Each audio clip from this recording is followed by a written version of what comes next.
It's February 9th, 2014, on the island of Maui. A 5-month pregnant woman drives into the darkness to help her ex-boyfriend with his broken-down truck. She never comes home. Her burned SUV is found days later, stripped and destroyed near one of Hawaii's most dangerous surf spots. But here's what will chill you to the bone. The only traces left of Charlie Scott and her unborn son Joshua were fragments of her jawbone and blood-stained clothing scattered across a remote bay. This isn't just another missing person case.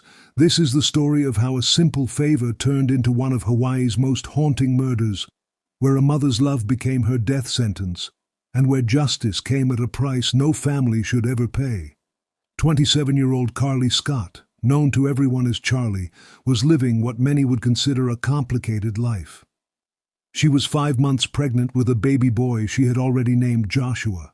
The father was her ex-boyfriend, 24-year-old Stephen Capobianco. Their relationship had ended, but the connection remained through the child she carried. On that fateful Sunday night, Capobianco called Charlie with a problem. His truck had broken down along the remote Hana Highway near Kiane, a stretch of road known for its isolation and treacherous conditions. He needed help. Despite their complicated history, Charlie agreed to drive him to his stalled vehicle. According to Capobianco's account to police, Charlie picked him up in Haiku around 8:30 p.m. The drive to his truck took roughly 45 minutes through winding, dark roads. When they arrived at the location, Charlie stayed in her vehicle, using her headlights to illuminate the area, while Capobianco spent 5 to 10 minutes fixing what he claimed was a loose battery cable. Here's where his story becomes crucial. Capobianco told detectives that after fixing his truck, he began driving back toward Haiku with Charlie following behind him in case his vehicle broke down again. But somewhere near Twin Falls, around 10:30 p.m., he lost sight of her headlights. He assumed she had safely reached her destination. That was the last anyone would see of Charlie Scott alive. When Charlie failed to return home that night, her family immediately knew something was wrong. This wasn't like her. She was responsible, especially now that she was pregnant. Her mother, Kimberlyn Scott, and her sister, Brooke Scott, began calling hospitals, friends, anyone who might have seen her. The search began almost immediately. Family members, friends, and community volunteers combed through the dense jungle terrain of East Maui. The Hawaiian community rallied together, understanding that every hour mattered when someone goes missing on an island with such unforgiving wilderness. But then came the first devastating discovery. Charlie's SUV was found burned near Jaws, the famous and dangerous surf spot at Piahi. The vehicle had been completely stripped, turned upside down, and set ablaze. This wasn't an accident or a breakdown, this was deliberate destruction. The finding of her destroyed vehicle marked the moment when hope began to fade and a much darker reality set in. Police began treating this as more than a missing person case. 4 days into the search, 16-year-old Phaedra Wace, Charlie's half-sister, was following up on a cell phone ping in the rugged jungle terrain. What she discovered in that wet, dense forest would haunt her forever. Scattered among the brush at Nuailua Bay were pieces of blood-stained clothing, a black skirt, a shirt, and a bra, all belonging to Charlie. The discovery of her blood-soaked clothes essentially ended any hope that Charlie might still be alive. But investigators weren't done searching that location. Days later, at the same site where her clothes were found, police made an even more grim discovery: pieces of Charlie's jawbone. If you're finding this case as compelling and heartbreaking as thousands of others have, make sure you're subscribed, because we're about to dive into the investigation that would expose lies, contradictions, and a web of deception that led straight back to the last person to see Charlie alive. The jawbone discovery was the turning point that transformed this from a missing person case into a homicide investigation. On March 9, 2014, exactly 1 month after Charlie's disappearance, Maui police officially reclassified the case as a murder investigation. But here's what made this case particularly challenging for investigators. They didn't have a complete body, just fragments. Along with the jawbone, searchers eventually found 5 fingernails, fingertips, a skin fragment, 2 teeth, 2 bone fragments, and a piece of bone. These remains told a story of violence that prosecutors would later argue showed Charlie had suffered greatly before her death. As detectives dug deeper into Capobianco's story about that night, inconsistencies began to emerge. When he showed Charlie's sister Brooke the location where his truck had allegedly broken down, his account changed. He told her that Charlie had helped him jumpstart his truck, not just illuminate the area with her headlights as he had told police. More troubling was his explanation of how he got home the night before, when his truck first broke down. When Brooke asked this simple question, Capobianco paused before saying someone had picked him up while he was hitchhiking. That pause, that hesitation, spoke volumes to Charlie's family. The investigation revealed that Capobianco had been in another relationship while Charlie was pregnant. According to prosecutors, this created a motive. Charlie wanted to keep the baby, but Capobianco had insisted she get an abortion. He didn't want to be tied to Charlie as the father of her child. Cell phone records became crucial evidence in building the case against Capobianco. The data showed the movements and communications of both Charlie and Stephen that night, painting a picture that contradicted his version of events. Forensic experts examined the multiple stab wounds found in Charlie's skirt, evidence that would later be used to argue that she had been made to suffer before her death. The location where these items were found, the condition they were in, and the forensic evidence they contained all pointed to a violent crime. In July 2014, a Maui grand jury indicted Stephen Capobianco on charges of second-degree murder and second-degree arson. The indictment stated that he intentionally or knowingly caused Scott's death in an especially heinous, atrocious, or cruel manner, manifesting exceptional depravity. The trial that followed would be one of the longest and most complex in Maui's recent history. It lasted 7 months, with the prosecution calling 71 witnesses and introducing more than 400 pieces of evidence.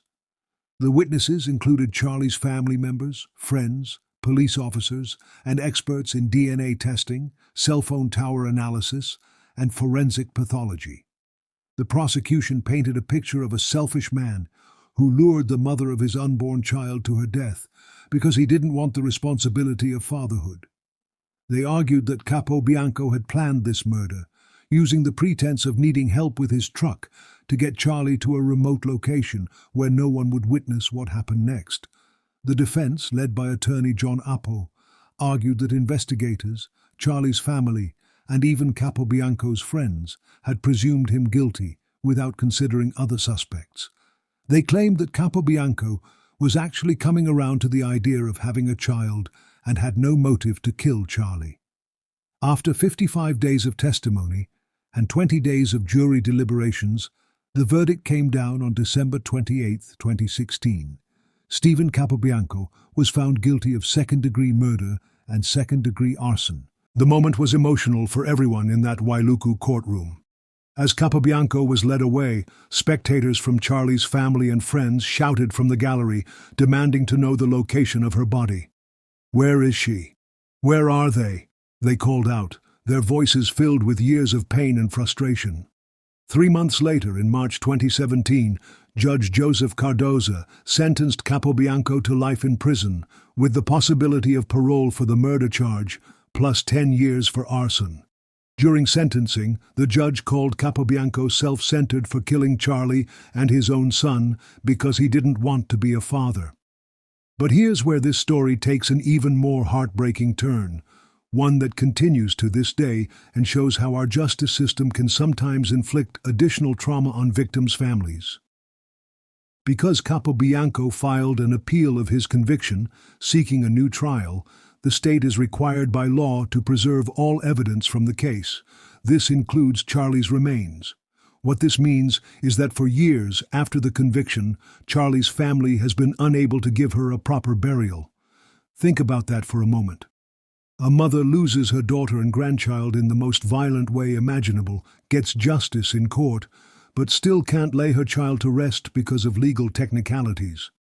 In February 2020, exactly 6 years after Charlie's disappearance, her parents Robert and Kimberlyn Scott were finally allowed to see their daughter's remains for the first time.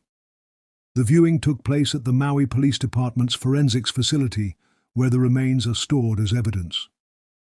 If this story has moved you as much as it's moved thousands of others, this is exactly the kind of content we bring you regularly, so hit that subscribe button and let us know in the comments what you think about families being denied proper burial rights while appeals are pending. Kimberlyn Scott has become a fierce advocate for missing persons and victims' rights since her daughter's death. She now works with 37 families on Maui who have missing family members and believes there are more than 70 missing people on Maui alone. She has also launched a petition on change.org asking the state to release Charlie's remains for proper burial and to amend the law so other families won't face the same ordeal. As of recent reports, that petition has gathered more than 3,000 signatures. The Scott family has been pushing for legislative changes that would allow victims' remains to be released to families even while appeals are pending, as long as the identity has been confirmed through DNA testing and other scientific methods. In his appeal, brief filed in 2020, Capobianco's attorney Gerald Johnson claimed there was insufficient evidence for conviction and that his client was deprived of a fair trial due to prosecutorial and juror misconduct. The appeal specifically argued that a rogue juror violated court instructions by independently calling other jurors to discuss the case, allegedly turning a hung jury into one that returned a guilty verdict. Here's something that makes this case even more tragic. Under Hawaii law, a fetus is not considered a person for purposes of homicide charges. This means Capobianco was never charged for the death of baby Joshua, something that continues to pain the Scott family. Kimberlyn Scott has said she wants to push for state legislation to make killing a fetus a crime in Hawaii, so that future cases like this would result in charges for both victims. As we conclude this devastating story, it's important to remember that while Stephen Capobianco sits in prison, the Scott family continues to fight for justice on multiple fronts. They're fighting to get Charlie's remains back so they can give her a proper burial. They're fighting to change laws so other families won't endure what they've endured. And they're fighting to keep Charlie's memory alive. Charlie Scott was more than just a victim of a horrible crime. She was a daughter, a sister, a friend, and a mother-to-be who was excited about her son Joshua. Her family describes her as someone who loved unicorns, had Scottish-Irish heritage, and would have been an amazing mother. This case reminds us that behind every true crime story are real people whose lives have been shattered by violence. It shows us how the wheels of justice, even when they work, can sometimes inflict additional trauma on those left behind. Most importantly, it highlights the ongoing crisis of missing persons in Hawaii, where according to the National Missing and Identified Persons System, more than 230 people are currently missing statewide. If this story has impacted you, please take a moment to like this video, subscribe to our channel, and share it with others. Stories like Charlie's need to be told, not just for the sake of true crime content, but because they shine a light on systemic issues that affect real families who are still fighting for justice, closure, and the right to mourn their loved ones properly. The fight for Charlie Scott continues, and her family's strength in the face of unimaginable loss serves as a testament to a mother's love that transcends even death